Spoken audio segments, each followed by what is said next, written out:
अस्सलाम वालेकुम बच्चों। क्वेश्चन नंबर 1 में हमने इमेजिनरी नंबर्स में आयोटा और आयोटा स्क्वायर की वैल्यूज़ के बारे में सीखा था और आयोटा के डिफरेंट पावर्स को आयोटा स्क्वायर की फॉर्म में कन्वर्ट करके उनकी वैल्यूज़ निकालना भी सीखा था। आज हम उसी कंसेप्ट को आगे बढ़ाते हुए देखेंगे कि दिए गए नंबर्स को आयोटा की फॉर्म में कैसे कन्वर्ट किया जाता है। बिस्मिल्लाहिर्रहमानिर्रहीम अल्लाहुम्मा सल्लि अला मुहम्मद व अला आलि मुहम्मद।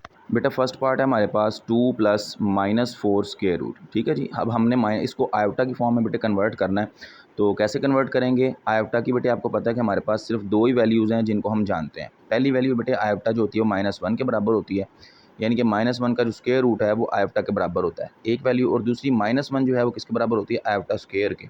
हमें सिर्फ ये दो वैल्यूज़ बेटे पता है, इसके अलावा हम किसी तीसरी वैल्यू को आयोटा की नहीं जानते। हमारे पास जो भी हो हमने उसको आयोटा या आयोटा स्क्वायर की फॉर्म में कन्वर्ट करना है। अब हमारे पास बेटे क्वेश्चन है 2 प्लस -4 स्क्वायर रूट, तो इसको हम क्या कर सकते हैं? इसको हम तोड़ के बेटे लिख सकते हैं। इसको हम लिखेंगे बेटे 2 प्लस, और ये जो -4 लिखा हुआ है इसको हम तोड़ लेंगे -1 अलहदा कर लेंगे इसका, और 4 अलहदा कर लेंगे। 4 इंटू -1 लिख लें या -1 इंटू 4 लिख लें, एक ही बात है। ये क्या किया बेटा हमने? -4 को तोड़ के 4 मल्टीप्लाई बाय -1 लिख सकते थे तो हमने लिख लिया। अच्छा बेटे ये जो अब 4 और -1 है इनको हम स्क्वायर रूट अलहदा इनके कर देंगे। इसको लिखेंगे 4 का स्क्वायर रूट मल्टीप्लाई बाय -1 का स्क्वायर रूट। अब ऐसा क्यों किया? क्योंकि हमें पता है कि -1 का जो स्क्वायर रूट होता है वो आयोटा के बराबर होता है। तो इसको यहाँ पे पहले आप बेशक मेंशन कर दें इसको हम, कि -1 का जो स्क्वायर रूट होता है वो आयोटा के बराबर होता है।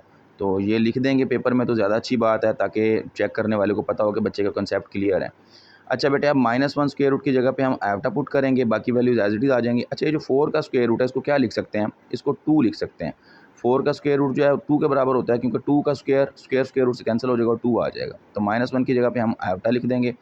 तो इसको चाहे आप डायरेक्ट 2 आयोटा कर दें या एक स्टेप बढ़ा लें, तो ये 2 + 2 आयोटा हमारे पास बेटे इसका फाइनल आंसर बन जाएगा पहले पार्ट का। चलते हैं बेटे सेकंड पार्ट की तरफ। सेकंड पार्ट हमारे पास 3 माइनस -7 स्क्वायर रूट। ठीक है जी। इसमें भी वही काम करेंगे हम।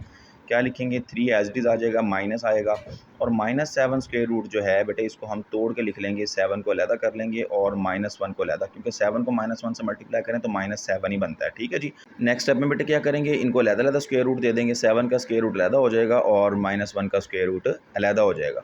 सेम क्वेश्चन है बेटे, पहले वाले सारे एक जैसी क्वेश्चन है। अच्छा ये देखें 7 का स्क्वायर रूट जो है ना, ये तो सर्ड है, ये तो कोई रैशनल नंबर नहीं है। 4 जो था वो एक रैशनल यानी परफेक्ट स्क्वायर था, वो स्क्वायर रूट काट के 2 बाहर आ गया।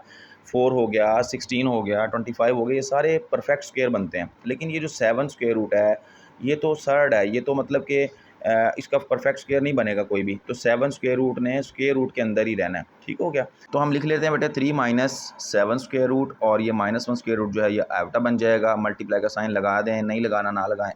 अच्छा ये बन जाएगा 3 minus 7 square root iota.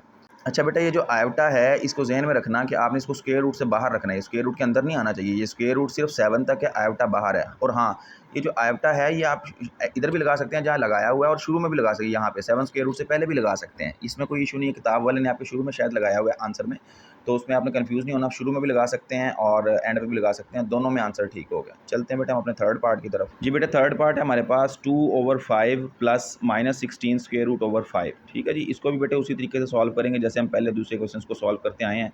2/5 as it is आ जाएगा, और -16 को बेटे हम तोड़ लेंगे। 16 और मल्टीप्लाइड बाय -1 इसको लिख लेंगे हम। ठीक हो गया। और 5 एज इट इज़ आ जाएगा। इसके बाद बेटे क्या होगा नेक्स्ट स्टेप में? ये फिर 2/5 एज इट इज़, 16 को अलहदा बेटे कर लेंगे स्क्वायर रूट इसका, और -1 का स्क्वायर रूट हम अलहदा कर लेंगे, और 5 डिनोमिनेटर में एज इट इज़ आ जाएगा। तो अब बेटे 16 का स्क्वायर रूट जो होता है वो क्या होता है? 2/5 लिखेंगे एज इट इज़। अब ये 16 जो है इसको हम क्या करेंगे? हमें बेटे पता है कि 16 जो है वो 4 मल्टीप्लाई बाय 4 यानी 4 स्क्वायर के बराबर होता है, और अगर इसका स्क्वायर रूट ले लिया जाए तो स्क्वायर रूट से कैंसिल हो जाएगा। तो 16 की जगह पे हम 4 लिख सकते हैं। ठीक है जी। और ये हमने -1 की जगह पे आयोटा लिख लिया स्क्वायर रूट की जगह पे, तो नीचे 5 आ गया। नेक्स्ट स्टेप में बेटे इसको कंबाइन कर देंगे। 2/5 प्लस 4 मल्टीप्लाई बाय आयोटा की बजाय हम 4 आयोटा लिख देंगे इसको, तो नीचे 5 आ। अच्छा बेटा ये डिनोमिनेटर एक जैसे हो गए हैं इसके, तो ये आंसर तो ठीक है, लेकिन डिनोमिनेटर जब एक जैसे होते हैं इनको इकट्ठा भी कर सकते हैं आप एलसीएम की शक्ल में, लेकिन ये वाला तरीका भी ठीक है। दोनों तरीके से ठीक है बेटे। चलते हैं अपने फोर्थ पार्ट यानी लास्ट पार्ट की तरफ। फोर्थ पार्ट बेटे हमारे पास 2 माइनस -3 स्क्वायर रूट। तो इसमें भी बेटे हम क्या करेंगे? 2 एज इट इज़ आएगा, और -3 को हम तोड़ लेंगे बेटे। 3 square root multiply by -1 square, ये हमारे पास 3 मल्टीप्लाई बाय -1 बन जाएगा। दोनों के ऊपर इकट्ठा स्क्वायर रूट आ गया। और नेक्स्ट स्टेप में बेटे इनके स्क्वायर रूट अलग-अलग कर लेंगे। तो 3 स्क्वायर रूट अलग हो जाएगा, मल्टीप्लाई बाय -1 का स्क्वायर रूट अलग हो जाएगा। तो अब देखें ये फिर 3 स्क्वायर रूट जो है ये सर्ड आ गया, इसने भी ये परफेक्ट स्क्वायर नहीं है, इर्रेशनल है, इसने एज इट इज़ रहना है, इसने अपना स्क्वायर तोड़ के बाहर नहीं आना। तो -1 स्क्वायर रूट की जगह पे आयोटा लगा दिया बेटे हमने। 2 माइनस 3 स्क्वायर रूट आयोटा, ये बेटे हमने लिख देना। ज़हन में रखें कि आयोटा बाहर होना चाहिए, स्क्वायर रूट से लेफ़्ट पे हो या राइट पे हो, उसमें कोई इशू वाली बात नहीं है। अच्छा बेटे ये हमारे 4 पार्ट जो थे ये शॉर्ट क्वेश्चंस के हवाले से बहुत अहम है। उम्मीद है आपको अच्छे से समझ आ गए होंगे। मिलते हैं इंशाल्लाह नेक्स्ट वीडियो में क्वेश्चन नंबर 3 के साथ। Thanks for watching. वीडियो को लाइक एंड शेयर लाजमी किया करें ताकि दूसरे बच्चों तक पहुँचे, उनका भी फ़ायदा हो। एंड बेटा don't forget to subscribe my channel. अल्लाह हाफिज़।